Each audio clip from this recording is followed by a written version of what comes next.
Hey everybody, welcome back to the channel. Getting back to work on the MR2 in this video. This one's gonna be a little different. This is gonna be more of a little dress up slash cosmetic update that I'm doing. This video is gonna revolve around replacing the center tail panel between the tail lights. I went ahead and ordered a carbon fiber unit from MR2 Heaven because I thought it would just look good on the car. So that being said, this video is going to be a walkthrough of that installation. So I'm going to go ahead and get the camera turned around and start the install. And real quick, if you've been following this vehicle on my channel, last video I posted, I did the install of the Frankenstein ECU update. And when I did the install and ran it for a while, the idle was hanging and I couldn't figure out why. And I had talked to Mark and was going to try a few things. So earlier today, I did start the car. It was still hanging real high as far as the idle goes, right around 1400 RPM. And that was after running for a while. So I went ahead and hooked up my scan tool slash code reader slash diagnostic tool that you see right here to the OBD2 port. And as soon as I hit connect, the idle mysteriously started coming down and all the way down to 750 to 760, which is where it's supposed to run right now. So I don't know if there was just some old code in that ECU that just had to be wiped out, and hooking up the tool to it cleared that out. It was kind of weird. What I'm letting it do is completely cool off again because it is still warm from now that bit of running. But once it cools off, I am going to go ahead and restart it and see where things are at as far as the idle goes. All right, apologies if it gets a little darker in here. I just had to close the garage because it was starting to rain as I was finishing that last clip. But before I get started, here is the panel in question. Again, this is from MR2 Heaven. Pretty straightforward carbon fiber piece. What you get in the box is the back panel. You get the 4 studs and retainers for installation, and of course you get the 1 decal as they pretty much include in every one of their packages. So it's pretty straightforward installation. I'm going to walk through removing the old one. With this one, there is a little specific thing you need to do in regards to these studs, which go on the back side for mounting the 2 backup lights. I'll walk you through it. The instructions are on their site as well, and it's just making sure you don't put them in too far into the panel, especially the top ones, because if you do, they will show through, possibly like dimple the outside, and you don't want that to happen. So I'm going to go ahead, walk through the removal of the original part, and then walk through the installation of this part. All right, so removal of the stock part, pretty straightforward. You're going to have 2 Phillips screws, 1 on each side here on the end. Remove those. This is what they're going to look like. Pretty easy. And then also pull up on your weather strip, get it out of the way. Part will be loose, and then you'll just basically have to pop it out of the 2 bottom tabs just by pulling ever so slightly. And then there will be the backup lights, which you'll just need to disconnect. So I'm going to go ahead and get that done real quick. All right, and here you can see the panel is removed. All I did was twist and pull out the light bulbs from the 2 housings, and there are the 2 clips in question that they just pop out of the fixtures for the tail lights in the bottom right there. As you can see, there are some dents in the back of the panel. I believe this is a 93, so I think these originally had the Zenki tail lights, and previous owner installed the Kookies, so I'm guessing that's what that is all about. I didn't do it. I'm just dealing with, what I acquired. One thing I am going to do real quick, since I have it apart, is go through it in reverse and make sure that those lights pop up. Just since it's here and I'm apart, might as well make sure the bulbs are good before putting it back together. All right, bulbs checked out okay, so we're good there. And then the next thing I did was just remove the 2 housings from the original panel using an 8mm socket on the 4 nuts that held them to the studs. Next thing I'm going to do, just for my own knowledge, is weigh this panel versus the new panel. They feel like they're pretty close to being the same. I'll grab the little bits of hardware that go with the new panel out of the bag and place them on it as well. But go grab the postage scale and do a quick measurement. All right, real quick, the original panel was 12.5 ounces, so not even a pound. As you can see here, the new panel with the hardware sitting right there is a 1 pound, 2.2 ounces. So you are going to gain a little under half a pound doing this swap. But, you know, like I said, minimal weight, and it's, I think it looks better. It's just my personal opinion. Although, you know, the just painted black panel looked pretty good as well. So just giving you a heads up on what the weight change will be. All right, so preparing for installation, there are the 2 black clips that you need to put into place. They just slide in. That one, nice and loose. This one was a little snug. I'm guessing there's some epoxy on the other side, so I just used a file and just kind of, you know, ground down a little bit until I could get it to go into place and seat where it needs to seat. So next thing, I'm gonna grab a ruler so I can measure, and then grab the 4 studs, and I'll walk you through the installation of the studs. All right, so next up, these are the nuts that were on the factory one, the factory panel holding the lights in. These are not going to work with the studs that come with this kit. This kit uses M6 studs. Thankfully, I did have some nuts and washers laying around, so I have what I need to install everything, but keep that in mind. You will likely need to go to the hardware store if you don't have stuff on hand and get M6 nuts, whether it be flange nuts or a nut and washer, to do this installation. So mental note, or write that down, whatever, you will need to get hardware to complete this. All right, so next on the list, you want to get these studs installed.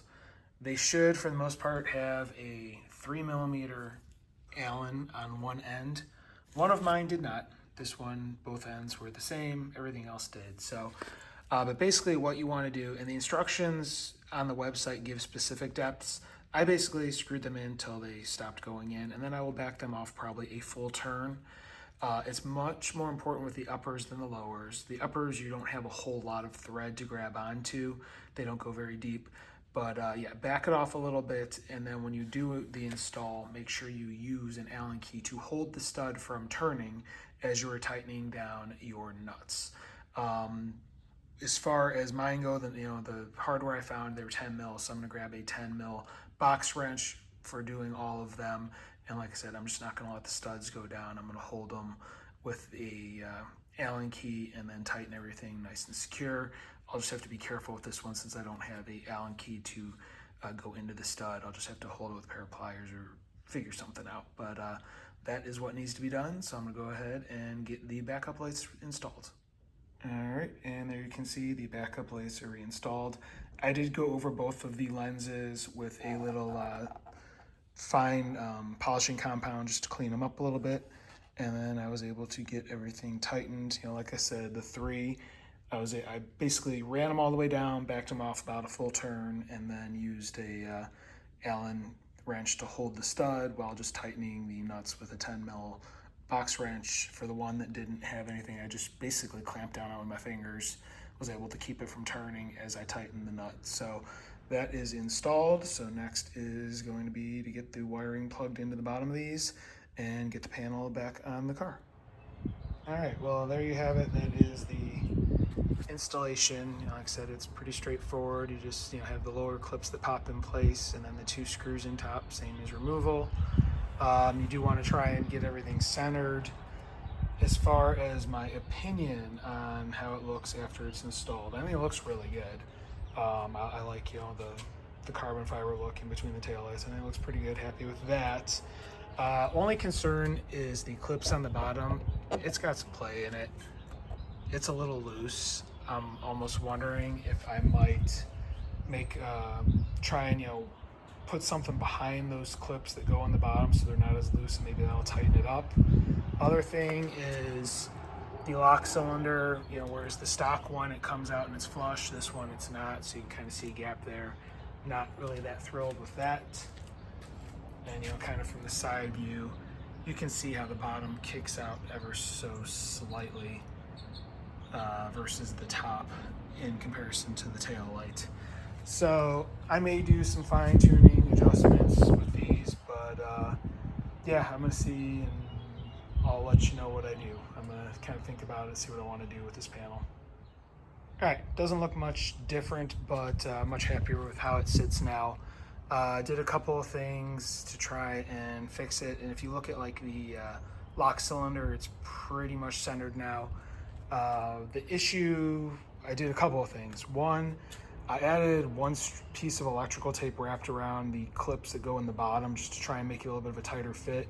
When I looked at the clips that came with this versus the ones on the original panel, they seemed a tiny bit smaller, the new ones. So put the, tighten them up a little bit using some electrical tape. Second thing was I opened up the hole for this screw because it seemed like this did not want to sit flush, or didn't want to align, when the other screw was in on this side.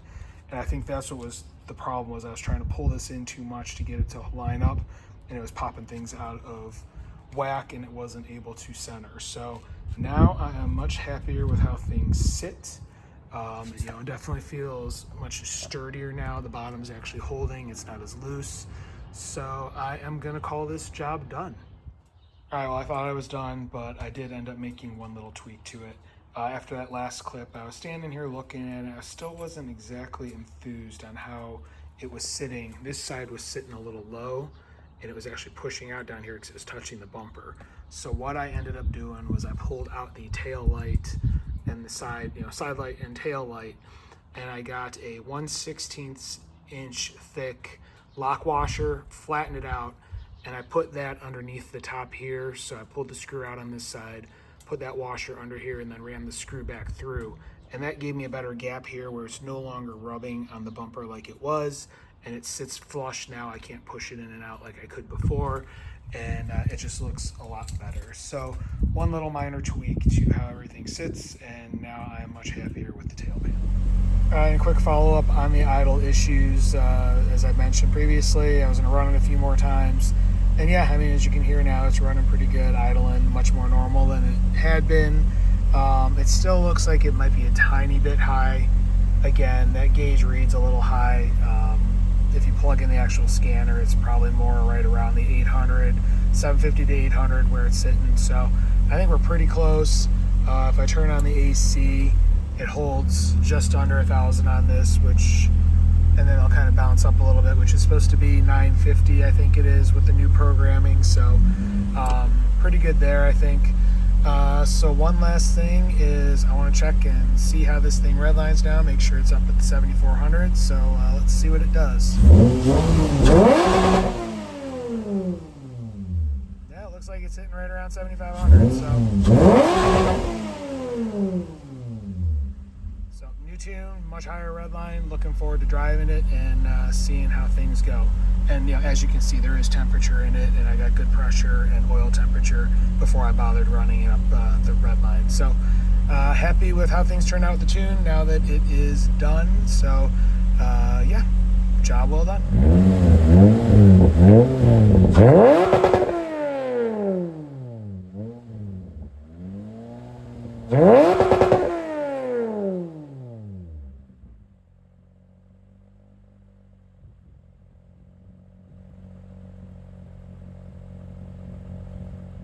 All right, and that's where I am going to end this one. Pretty happy with how it turned out. I do like the look of it. I think it just adds a little bit more to the back of the car. So I think it's a worthwhile mod, at least for what I was looking for. So call this a job well done, and pretty happy. So that being said, if you like what you're seeing, you want to follow along, see what else is in the works for this car or any of my other cars, please hit like, please hit subscribe, please hit the notification bell. If you have any questions or comments, please leave them in the comment section below. I do review them and I will reply. I do have a second channel related to firearms. There is a link in the description to this video if you're interested. I also have some merch for sale. You may see a few items below this video. If not, there is a link to the store in the description as well. And that being said, thank you very much for watching and have a great day.